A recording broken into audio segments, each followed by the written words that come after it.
ಹರೇ ಶ್ರೀನಿವಾಸ. ಎಲ್ಲ ಅಧ್ಯಾತ್ಮ ಬಂಧುಗಳಿಗೆ ನನ್ನ ನಮಸ್ಕಾರ. ಎಲ್ಲರಿಗೂ ಕೂಡ ಪರಾಭವನಾಮ ಸಂವತ್ಸರದ ಹಾರ್ದಿಕ ಶುಭಾಶಯಗಳು. ಪರಾಭವನಾಮಕ ಪರಮಾತ್ಮ ಎಲ್ಲರಿಗೂ ಕೂಡ ಆಯಸ್ಸು, ಆರೋಗ್ಯ, ಸಂಪತ್ತನ್ನು ಸಮೃದ್ಧಿಯಾಗಿ ನೀಡಲಿ ಅಂತ ಪ್ರಾರ್ಥನೆ ಮಾಡೋಣ. ಇನ್ನು ಯುಗಾದಿಯ ದಿವಸ ಬೆಳಗ್ಗೆ ತಳಿರು ತೋರಣಗಳಿಂದ ಅಲಂಕಾರ ಮಾಡಿ ಆನಂತರ ರಂಗವಲ್ಲಿಗಳಿಂದ ಮನೆಯೆಲ್ಲ ಶುಭ್ರವನ್ನು ಮಾಡಬೇಕು. ಆನಂತರ ದೇವರ ಮನೆಯಲ್ಲಿ ಮಂಗಳ ದ್ರವ್ಯಗಳನ್ನು ಇಟ್ಟು ಅದರಲ್ಲಿ ಕನ್ನಡಿಯಿಂದ ನಾವು ಆ ದ್ರವ್ಯಗಳನ್ನೆಲ್ಲ ದರ್ಶನ ಮಾಡಬೇಕು. ನಮ್ಮ ಬಿಂಬ ಮೂರ್ತಿ ಇದನ್ನೆಲ್ಲ ನಮಗೆ ವರ್ಷ ಪೂರ್ತಿ ಒದಗಿಸಿಕೊಟ್ಟಿದ್ದಾನೆ, ಮುಂದೆಯೂ ಕೂಡ ಸಮೃದ್ಧಿಯಾಗಿ ಒದಗಿಸಿಕೊಡ್ತಾನೆ ಅಂತ ಹೇಳಿ ಧನ, ಧಾನ್ಯ, ಅಭಿವೃದ್ಧಿ, ಸಂಪತ್ತು ಎಲ್ಲವೂ ನಮಗೆ ಅಭಿವೃದ್ಧಿ ಆಗಲಿ ಅಂತ ಪ್ರಾರ್ಥನೆಯನ್ನು ಮಾಡ್ತಾ ಅದಕ್ಕೆ ನಮಸ್ಕಾರವನ್ನು ಮಾಡಿ ಆನಂತರ ಅಭ್ಯಂಜನ ಸ್ನಾನವನ್ನು ಮಾಡಬೇಕು. ಮನೆಯಲ್ಲಿ ಎಲ್ಲರೂ ಕೂಡ ಅಭ್ಯಂಗ ಸ್ನಾನವನ್ನು ಮಾಡಬೇಕು. ಆನಂತರ ಬೆಳ್ಳಿ ಅಥವಾ ಹಿತ್ತಾಳೆ ಕಳಶದಿಂದ ಒಂದು ರೇಷ್ಮೆ ವಸ್ತ್ರವನ್ನು ಸುತ್ತಿ ಅದಕ್ಕೆ ನಾವು ಧ್ವಜವನ್ನು ನಿಲ್ಲಿಸಬೇಕು. ಧ್ವಜದಂಡ ಅಂತ ಹೇಳಿ ಕರೀತಾರೆ, ಧ್ವಜಾರೋಹಣ ಅಂತ ಹೇಳ್ತಾರೆ. ನಾವೇನೇ ಒಂದು ಸಂಕಲ್ಪ ಮಾಡೋದಕ್ಕೆ ಮುಂಚೆ ಅಥವಾ ಯಾವುದಾದ್ರೂ ಒಂದು ಪೂಜೆ ಮಾಡೋಕ್ಕೆ ಮುಂಚೆ ಒಂದು ಧ್ವಜವನ್ನು ಕಟ್ಟೋದು ಸಂಪ್ರದಾಯ. ಈ ಧ್ವಜ ವರ್ಷ ಪೂರ್ತಿ ನಮಗೆ ವಿಜಯವನ್ನು ಕೊಡುತ್ತೆ ಅಂತ ಅನುಸಂಧಾನ ಮಾಡಿಕೊಂಡು ನಾವು ಧ್ವಜದಂಡವನ್ನು ನಿಲ್ಲಿಸಿ ಅದಕ್ಕೆ ಗಂಧ ಪುಷ್ಪಗಳಿಂದ ಪೂಜೆ ಮಾಡಿ ಮಂಗಳಾರತಿಯನ್ನು ಮಾಡಬೇಕು. ಇನ್ನು ಧ್ವಜದಲ್ಲಿ ದೇವೇಂದ್ರನ ಅಂತರ್ಗತನಾದಂತಹ ಉಪೇಂದ್ರನನ್ನು ಪೂಜೆ ಮಾಡಬೇಕು. ಆನಂತರ ನಮ್ಮ ಗುರುಗಳಿಗೆ ಪೂಜೆಯನ್ನು ಮಾಡಿ ಶ್ರೀ ಗುರುಭ್ಯೋ ನಮಃ, ಶ್ರೀ ಪರಮ ಗುರುಭ್ಯೋ ನಮಃ, ಶ್ರೀಮದಾನಂದ ತೀರ್ಥ ಭಗವತ್ಪಾದಾಚಾರ್ಯ ಗುರುಭ್ಯೋ ನಮಃ, ಶ್ರೀ ಭಾರತ್ಯೈ ನಮಃ, ಶ್ರೀ ಸರಸ್ವತ್ಯೈ ನಮಃ, ಶ್ರೀ ವಾಯುವ್ಯೈ ನಮಃ, ಶ್ರೀ ಬ್ರಹ್ಮಣೇ ನಮಃ, ಶ್ರೀ ಮಹಾಲಕ್ಷ್ಮೀ ನಮಃ, ಶ್ರೀ ಲಕ್ಷ್ಮೀನಾರಾಯಣಾಭ್ಯಾಂ ನಮಃ, ಶ್ರೀ ವಾಸುದೇವಾಯ ನಮಃ ಅಂತ ಹೇಳಿ ನಾವು ಗುರುಗಳಿಗೆ ಮತ್ತು ದೇವತೆಗಳಿಗೆ, ದೇವರಿಗೆ ವಂದನೆಯನ್ನು ಮಾಡಬೇಕು. ಆನಂತರ 3 ಬಾರಿ ಆಚಮನವನ್ನು ಮಾಡಿ ನಂತರ ಸಂಕಲ್ಪವನ್ನು ಮಾಡಿಕೊಳ್ಬೇಕು. ಈ ದಿನ ನಾವು ಯುಗಾದಿ ಹಬ್ಬವನ್ನು ಆಚರಣೆ ಮಾಡ್ತಿದ್ದೇವೆ. ನಾವು ಪಂಚಾಂಗ ಪೂಜೆಯನ್ನು ಮಾಡ್ತಿದ್ದೇವೆ. ಶಿಂಶುಮಾರ ರೂಪಿ ಪರಮಾತ್ಮ ಮತ್ತು ನವಗ್ರಹ ಮಂಡಲವನ್ನು ಹಾಕ್ಕೊಂಡು ಅದರ ಮೇಲೆ ಪಂಚಾಂಗವನ್ನು ಇಟ್ಟು ಅದರ ಮುಂದೆ ಕೂತ್ಕೊಂಡು ಸಂಕಲ್ಪವನ್ನು ಮಾಡಬೇಕು. ಈ ಪರಾಭವನಾಮ ಸಂವತ್ಸರದ ನವನಾಯಕರನ್ನು ನಾವು ಸ್ಮರಣೆ ಮಾಡ್ತೀವಿ, ಅವರಿಗೆ ಪೂಜೆಯನ್ನು ಮಾಡ್ತೀವಿ, ನಿತ್ಯವೂ ಇದನ್ನು ಮಾಡ್ತೀವಿ ಅಂತ ಹೇಳಿ ನಾವು ಕೈಯಲ್ಲಿ ಮಂತ್ರಾಕ್ಷತೆ ಹೂವನ್ನು ಇಟ್ಕೊಂಡು ಮನೆಯವರೆಲ್ಲ ಕೂತ್ಕೊಂಡು ಸಂಕಲ್ಪವನ್ನು ಮಾಡಿಕೊಳ್ಬೇಕು. ನಾನು ಈಗ ಸಂಕಲ್ಪವನ್ನು ಹೇಳ್ತೀನಿ, ಅದೇ ರೀತಿ ನೀವು ಮಾಡ್ಕೊಳ್ಳಿ. ಶುಭೆ ಶೋಭನಾ ಮುಹೂರ್ತೆ ವಿಷ್ಣೋರಾಜ್ಞೆಯ ಪ್ರವರ್ತಮಾನಸ್ಯ ಆದ್ಯ ಬ್ರಹ್ಮಣಃ ದ್ವಿತೀಯ ಪರಾರ್ಧೆ ಶ್ವೇತವರಹ ಕಲ್ಪೆ ವೈವಸ್ವತ ಮನ್ವಂತರೆ ಅಷ್ಟಾವಿಂಶತಿತಮೆ ಕಲಿಯುಗೆ ಪ್ರಥಮಪಾದೆ ಜಂಬೂದ್ವೀಪೆ ಭರತವರ್ಷೆ ಭರತಖಂಡೆ ದಂಡಕಾರಣ್ಯೆ ಗೋದಾವರ್ಯಾಃ ದಕ್ಷಿಣೇ ತೀರೆ ಶಾಲಿವಾಹನಶಕೆ ಬೌದ್ಧಾವತಾರೆ ರಾಮಕ್ಷೇತ್ರೆ ಅಸ್ಮಿನ್ ವರ್ತಮಾನೆ ಉತ್ತರಾಯಣೆ ವಸಂತ ಋತೌ ಚೈತ್ರಮಾಸೆ ಶುಕ್ಲಪಕ್ಷೆ ಪ್ರತಿಪದಿ ಶುಭತಿಥೌ ಶುಭ ಬೃಹಸ್ಪತಿವಾಸರಯುಕ್ತಾಯಾಂ ಶುಭನಕ್ಷತ್ರ ಶುಭಯೋಗ ಶುಭಕರಣ ಏವಂಗುಣ ವಿಶೇಷಣ ವಿಶಿಷ್ಟಾಯಾಂ ಶುಭತಿಥೌ ಅಸ್ಮಾಕಂ ಸಹ ಕುಟುಂಬಾನಾಂ ಕ್ಷೇಮಸ್ಥೈರ್ಯ ವಿಜಯ ವೀರ್ಯ ಅಭಯ ಆಯುರಾರೋಗ್ಯ ಐಶ್ವರ್ಯಾಭಿ ಅಭಿವೃದ್ಧ್ಯರ್ಥಂ ಸಮಸ್ತ ದುರಿತೋಪ ಶಾಂತ್ಯರ್ಥಂ ಸಮಸ್ತ ಸನ್ಮಂಗಳಾರ್ಥಂ ಸಮಸ್ತ ಅಭ್ಯುದಯಾರ್ಥಂ ಚ ಧರ್ಮಾರ್ಥ ಕಾಮ ಮೋಕ್ಷಾಖ್ಯ ಚತುರ್ವಿಧ ಫಲಪುರುಷಾರ್ಥ ಸಿದ್ಧ್ಯರ್ಥಂ ಶ್ರೀ ಭಾರತೀ ರಮಣ ಮುಖ್ಯ ಪ್ರಾಣಾಂತರ್ಗತ ಮಮ ಕುಲದೈವ ಶ್ರೀ ಲಕ್ಷ್ಮೀ ರಂಗನಾಥ ಪ್ರೇರಣೆಯ ಶ್ರೀ ಲಕ್ಷ್ಮೀ ರಂಗನಾಥ ಪ್ರೀತ್ಯರ್ಥಂ ಯಥಾಯೋಗ್ಯಂ ಸಂಪಾದಿತೇನ ದ್ರವ್ಯೇಣ ಯುಗಾದಿ ಪರ್ವಕಾಲೆ ಸಂವತ್ಸರ ಆಯನ ಋತು ಮಾಸ ಗ್ರಹ ನಕ್ಷತ್ರ ಕರಣ ಯೋಗಾದ್ಯಾಭಿಮಾನಿ ದೇವತಾ ಪೂಜಾಂ ಕರಿಷ್ಯೆ ಅಂತ ಹೇಳಿ ಕೈಯಲ್ಲಿ ನೀರನ್ನು ಹಾಕಿಬಿಟ್ಟು ಕೆಳಗಡೆ ಅರ್ಘ್ಯ ಪಾತ್ರೆಯಲ್ಲಿ ಬಿಟ್ಟು ನಂತರ ಗಂಟೆಯನ್ನು ಬಾರಿಸಬೇಕು. ಆನಂತರ ಭೂತೋಚ್ಚಾಟನೆಯನ್ನು ಮಾಡಿ ಗಣಪತಿಯ ಪೂಜೆಯನ್ನು ಮಾಡಬೇಕು. ನಂತರ ಶಿಂಶುಮಾರ ಭಗವಂತನ ರೂಪವನ್ನು ರಂಗೋಲಿಯಲ್ಲಿ ಮತ್ತು ನವಗ್ರಹದಲ್ಲಿ ಸ್ಮರಣೆಯನ್ನು ಮಾಡಿ ಆವಾಹನೆಯನ್ನು ಮಾಡಬೇಕು. ಶಿಂಶುಮಾರಾಯ ನಮಃ, ಶಿಂಶುಮಾರಾಯ ನಮಃ ಅಂತ ಹೇಳಿ 12 ಬಾರಿ ಪಂಚಾಂಗ ಮುಟ್ಟಿ ಅದನ್ನು ಹೇಳಬೇಕು. ಆನಂತರ ಶ್ರೀ ಮುಖ್ಯ ಪ್ರಾಣಾಯ ನಮಃ, ಶ್ರೀ ಮುಖ್ಯ ಪ್ರಾಣಾಯ ನಮಃ ಅಂತ ಹೇಳಿ 5 ಬಾರಿ ಹೇಳಿ ನವಗ್ರಹ ದೇವತೆಗಳಿಗೆ ಆವಾಹನೆಯನ್ನು ಮಾಡಬೇಕು. ಬೃಹಸ್ಪತಿಯ ನಮಃ, ಸೂರ್ಯಾಯ ನಮಃ, ಚಂದ್ರಾಯ ನಮಃ, ಶುಕ್ರಾಯ ನಮಃ, ಬುಧಾಯ ನಮಃ, ಕುಜಾಯ ನಮಃ, ಶನಿಶ್ಚರಾಯ ನಮಃ, ರಾಹುವೇ ನಮಃ, ಕೇತುವೆ ನಮಃ. ಅಶ್ವಿನ್ಯಾದಿ ನಕ್ಷತ್ರಾಣಿ ಆವಾಹಯಾಮಿ. ಭವಾದಿಕರಣಾನಿ ಆವಾಹಯಾಮಿ. ವಿಷ್ಕಂಭಾದಿ ಯೋಗಾನ್ ಆವಾಹಯಾಮಿ. ಪ್ರಭವಾದಿ ಸಂವತ್ಸರಾಣಿ ಆವಾಹಯಾಮಿ. ಹೀಗೆ 9 ನವಗ್ರಹ ದೇವತೆಗಳನ್ನು, ಅಶ್ವಿನ್ಯಾದಿ 27 ನಕ್ಷತ್ರಗಳನ್ನು, 11 ಕರಣಗಳನ್ನು, 27 ಯೋಗಗಳನ್ನು, ಷಷ್ಠಿ ಸಂವತ್ಸರಗಳನ್ನು, ತದಾಭಿಮಾನಿ ದೇವತೆಗಳನ್ನು ಮಾನಸಿಕವಾಗಿ ಆವಾಹನೆ ಮಾಡಿ ಮಂತ್ರಾಕ್ಷತೆಯಿಂದ ಅನುಸಂಧಾನ ಮಾಡಿ ಪೂಜೆಯನ್ನು ಮಾಡಬೇಕು. ಇದರಲ್ಲಿ ನಮಗೆ ಸಂವತ್ಸರಗಳ ಪೂಜೆ ಬರುತ್ತೆ, ಆಯನ ದೇವತೆಗಳ ಪೂಜೆ ಬರುತ್ತೆ, ಋತು ದೇವತೆಗಳು ಯಾವ್ಯಾವ ಋತುಗಳಿದೆ ಅದರ ಪೂಜೆ ಬರುತ್ತೆ, ಮಾಸ ನಿಯಾಮಕ ದೇವತೆಗಳ ಪೂಜೆ ಬರುತ್ತೆ, ನವಗ್ರಹ ದೇವತೆಗಳ ಪೂಜೆ, ದ್ವಾದಶ ರಾಶಿಗಳ ಪೂಜೆ, ನಕ್ಷತ್ರ ದೇವತೆಗಳ ಪೂಜೆ, ಕರ್ಣ ದೇವತೆಗಳ ಪೂಜೆ, ಯೋಗ ದೇವತೆಗಳ ಪೂಜೆ, ಇಷ್ಟು ನಮಗೆ ಬರುತ್ತೆ.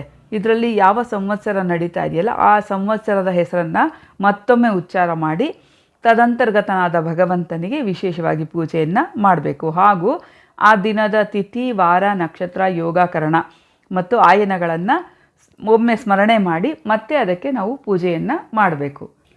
ನಂತರ ಇದಕ್ಕೆ ಷೋಡಶೋಪಚಾರ ಪೂಜೆಯನ್ನು ಸಂಕ್ಷೇಪವಾಗಿ ಮಾಡಬೇಕು. ಅರ್ಘ್ಯಂ ಸಮರ್ಪಯಾಮಿ, ಪಾದ್ಯಂ ಸಮರ್ಪಯಾಮಿ, ಆಚಮನಂ ಸಮರ್ಪಯಾಮಿ, ಮಧುಪರ್ಕಂ ಸಮರ್ಪಯಾಮಿ, ಪುನರಾಚಮನಂ ಸಮರ್ಪಯಾಮಿ, ಸ್ನಾನಂ ಸಮರ್ಪಯಾಮಿ, ವಸ್ತ್ರಂ ಸಮರ್ಪಯಾಮಿ, ಉಪವೀತಂ ಸಮರ್ಪಯಾಮಿ, ಆಸನಂ ಸಮರ್ಪಯಾಮಿ, ಗಂಧಂ ಸಮರ್ಪಯಾಮಿ, ಅಕ್ಷತಂ ಸಮರ್ಪಯಾಮಿ, ಪುಷ್ಪಂ ಸಮರ್ಪಯಾಮಿ, ಧೂಪಂ ಸಮರ್ಪಯಾಮಿ, ದೀಪಂ ಸಮರ್ಪಯಾಮಿ, ನೈವೇದ್ಯಂ ಸಮರ್ಪಯಾಮಿ, ಮಂಗಳಾರತಿಂ ಸಮರ್ಪಯಾಮಿ, ಮಂತ್ರಪುಷ್ಪಂ ಸಮರ್ಪಯಾಮಿ, ನಮಸ್ಕಾರಂ ಸಮರ್ಪಯಾಮಿ ಅಂತ ಹೇಳಿ ಪಂಚಾಂಗಕ್ಕೆ ಮಂಗಳಾರತಿಯನ್ನು ಮಾಡಬೇಕು. ಈ ಶ್ಲೋಕವನ್ನು ಹೇಳ್ತಾ ಮಂಗಳಾರತಿಯನ್ನು ಮಾಡಿ.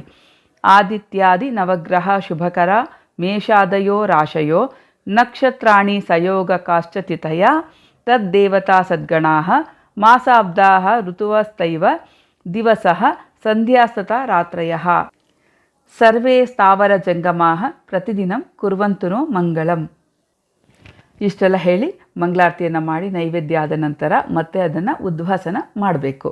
ಯಾಂತು ದೇವಗಣ ಸರ್ವೇ ಪೂಜಾ ಆದಾಯ ಮತ್ಕೃತಾಂ ಇಷ್ಟಕಾಮ್ಯಾರ್ಥ ಸಿದ್ಧ್ಯರ್ಥಂ ಪುನರಾಗಮನಾಯ ಚ ಅಂತ ಹೇಳಿ ಪಂಚಾಂಗಕ್ಕೆ ಅಸ್ಮದ್ಗುರು ಅಂತರ್ಗತ ಪಂಚಾಂಗ ಪೂಜನೇನ ಆನೇನ ಪಂಚಾಂಗ ಪೂಜನೇನ ಅಸ್ಮದ್ಗುರುವಂತರ್ಗತ ಶ್ರೀ ಭಾರತೀ ರಮಣ ಮುಖ್ಯ ಪ್ರಾಣ ಅಂತರ್ಗತ ಶ್ರೀ ಶಿಂಶುಮಾರ ರೂಪಿ ಪರಮಾತ್ಮ ಪ್ರಿಯತಾಂ ಶ್ರೀ ಕೃಷ್ಣಾರ್ಪಣ ಮಸ್ತು ಅಂತ ಹೇಳಿ ಕೈಯಲ್ಲಿ ಅಕ್ಷತೆ ನೀರನ್ನು ಹಾಕ್ಕೊಂಡು ಅರ್ಘ್ಯ ಪಾತ್ರೆಗೆ ಬಿಡಬೇಕು.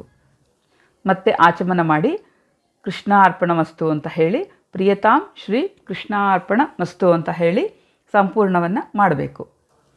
ಪಂಚಾಂಗ ಶ್ರವಣದ ಫಲವನ್ನು ಇಲ್ಲಿ ಹೇಳ್ತಾರೆ. ಯಾರು ವಸಂತ ಮಾಸದ ಶುಕ್ಲ ಪಕ್ಷದ ಯುಗಾದಿಯೊಂದು ಈ ವರ್ಷದ ರಾಜನ ಬಗ್ಗೆ, ಮಂತ್ರಿ ಮೊದಲಾದವರ ಬಗ್ಗೆ ಫಲವನ್ನು ಕೇಳುತ್ತಾರೋ ಅಥವಾ ಹೇಳುತ್ತಾರೋ ಅಂಥವರು ಎಲ್ಲ ದುರಿತಗಳಿಂದ ವಿಮುಕ್ತರಾಗುತ್ತಾರೆ. ಅತುಲವಾದ ಸಂಪತ್ತನ್ನು, ಆಯುಷ್ಯವನ್ನು, ಯಶಸ್ಸನ್ನು, ಸುಖವನ್ನು ಪಡೆದುಕೊಳ್ಳುತ್ತಾರೆ. ರಾಜನ ಫಲವನ್ನು ಕೇಳುವುದರಿಂದ ಸುಖಿಯಾಗುತ್ತಾರೆ. ಮಂತ್ರಿಯ ಫಲವನ್ನು ಕೇಳುವುದರಿಂದ ಬುದ್ಧಿ ಮತ್ತು ಉತ್ಸಾಹ, ಸುಕೀರ್ತಿಗಳನ್ನು ಪಡೆದುಕೊಳ್ತಾರೆ. ಸೇನಾಧಿಪತಿಯ, ಸಸ್ಯಾಧಿನಾಥನ, ಅರ್ಘೇಶನ, ರಸಾಧಿಪನ, ಧಾನ್ಯಾಧಿನಾಥನ ಫಲಗಳನ್ನು ಕೇಳುವುದರಿಂದ, ನೀರಸ ನಾಯಕನ ಫಲವನ್ನು ಸಹ ಕೇಳುವುದರಿಂದ ಐಶ್ವರ್ಯವಂತರಾಗುತ್ತಾರೆ. ವರ್ಷದ ಅಧೀಶರೇ ಮೊದಲಾದವರ ಉತ್ಸವವನ್ನು ಮಾಡುವುದರಿಂದ ಆಯುಷ್ಯದ ಅಭಿವೃದ್ಧಿಯಾಗುತ್ತೆ. ಪುತ್ರ ಪೌತ್ರಾದಿಗಳ ಅಭಿವೃದ್ಧಿ ಕೂಡ ಆಗತ್ತೆ. ನಿತ್ಯವಾಗಿಯೂ ಆರೋಗ್ಯವಿರುತ್ತೆ. ನಿರಾತಂಕವಾಗಿ ಸಂಪತ್ತು ಬರುತ್ತೆ. ತಿಥಿಯ ಶ್ರವಣದಿಂದ ಸಂಪತ್ತು ದೊರಕುತ್ತದೆ. ವಾರದ ಶ್ರವಣದಿಂದ ಆಯುಷ್ಯವು ಅಭಿವೃದ್ಧಿಯಾಗುತ್ತದೆ. ನಕ್ಷತ್ರದ ಶ್ರವಣದಿಂದ ಪಾಪವು ಪರಿಹಾರವಾಗುತ್ತದೆ. ಯೋಗದ ಶ್ರವಣದಿಂದ ರೋಗವು ಪರಿಹಾರವಾಗುತ್ತದೆ. ಕರಣದ ಶ್ರವಣದಿಂದ ಕಾರ್ಯಸಿದ್ಧಿಯಾಗುತ್ತದೆ. ಹೀಗೆ ಪಂಚಾಂಗ ಶ್ರವಣದ ಫಲವು ಉತ್ತಮವಾಗಿದೆ. ವತ್ಸರದ ಶುಭ ಫಲವನ್ನು ಮೊದಲ ತಿಥಿಯೆಂದು ಕೇಳಬೇಕು. ಇದು ತುಂಬ ವಿಶೇಷವಾದಂತಹ ಫಲವನ್ನು ನಮಗೆ ಕೊಡುತ್ತೆ. ಯಾವ ಮನುಷ್ಯನು ವತ್ಸರದ ಫಲವನ್ನು ಕೇಳ್ತಾನೋ ಅವನು ಶುಚಿಯಾಗ್ತಾನೆ. ಚತುರ್ಮುಖ ಬ್ರಹ್ಮನ ಆಯುರ್ಮಾನದ ಬಗ್ಗೆ ಯಾರು ಕೇಳ್ತಾರೋ ಅವರು ಯಜ್ಞವನ್ನು ಮಾಡಿದ ಫಲವನ್ನು ಹೊಂದುತ್ತಾರೆ. ಈ ವಿಷಯದಲ್ಲಿ ಸಂದೇಹ ಇಲ್ಲ ಅಂತ ಹೇಳಿ ನಮಗೆ ಪುರಾಣದಲ್ಲಿ ತಿಳಿಸಿಕೊಡ್ತಾರೆ. ಈಗ ನಾನು ಅದನ್ನು ಓದ್ತೀನಿ, ಎಲ್ಲರೂ ಕೂಡ ಇದನ್ನು ಕೇಳಿ. ಇದರಿಂದ ವಿಶೇಷವಾದಂತಹ ಫಲ ನಮಗೆ ಭಗವಂತ ಅನುಗ್ರಹವನ್ನು ಮಾಡ್ತಾನೆ. ಮೊದಲು ಬ್ರಹ್ಮನ ದಿನ. ಅವನ ಆಯುಹು ಪ್ರಮಾಣಾದಿಗಳನ್ನು ಅನಿಷ್ಟ ಫಲ ನಿವೃತ್ತಿ, ಇಷ್ಟ ಫಲ ಪ್ರಾಪ್ತಿಗಾಗಿ ನಾವು ತಿಳಿಯಲೇಬೇಕು.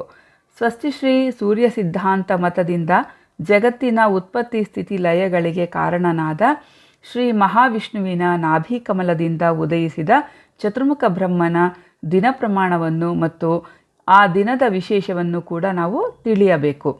ಬ್ರಹ್ಮನ ದಿನವೆಂದರೆ ಚತುರ್ಯುಗ ಸಹಸ್ರಾಣಿ ಬ್ರಹ್ಮಣೋ ದಿನ ಮುಚ್ಯತೆ ಅಂತ ಹೇಳಿ ಪ್ರಸಿದ್ಧವಾಗಿದೆ. ಕೃತಯುಗ, ತ್ರೇತಾಯುಗ, ದ್ವಾಪರಯುಗ, ಕಲಿಯುಗಗಳು 1,000ವಾದರೆ ಒಂದು ಕಲ್ಪ, ಬ್ರಹ್ಮನ ಒಂದು ಹಗಲು. ಅಂತಹುದೇ ಮತ್ತೊಂದು ಕಲ್ಪ ಆದರೆ ಒಂದು ರಾತ್ರಿ. ಹೀಗೆ 2 ಕಲ್ಪಗಳ ಹಗಲು ರಾತ್ರಿಗಳಿಂದ ಬ್ರಹ್ಮನ ಒಂದು ದಿನ ಆಗತ್ತೆ. ಇಂತಹ 360 ದಿನಗಳಿಗೆ ಒಂದು ಸಂವತ್ಸರ. ಇಂತಹ 100 ಸಂವತ್ಸರಗಳು ಶ್ರೀ ಬ್ರಹ್ಮದೇವರ ಆಯು ಪ್ರಮಾಣ. ಈ 100 ವರ್ಷಗಳಲ್ಲಿ ಈಗ 50 ವರ್ಷಗಳು ನಮಗೆ ಕಳೆದಿದೆ. ಎರಡನೇ ಪರಾರ್ಧವಾದ ಈಗ 51ನೇ ವರ್ಷದಲ್ಲಿ ನಾವು ಪ್ರಥಮ ಪಕ್ಷ ಪ್ರಥಮ ದಿನವಾದ ಶ್ರೀ ಶ್ವೇತವರಾಹ ಕಲ್ಪದಲ್ಲಿ ಹಗಲು 13 ಗಳಿಗೆ 42 ಫಳಗಳು ಗತಿಸಿದೆ.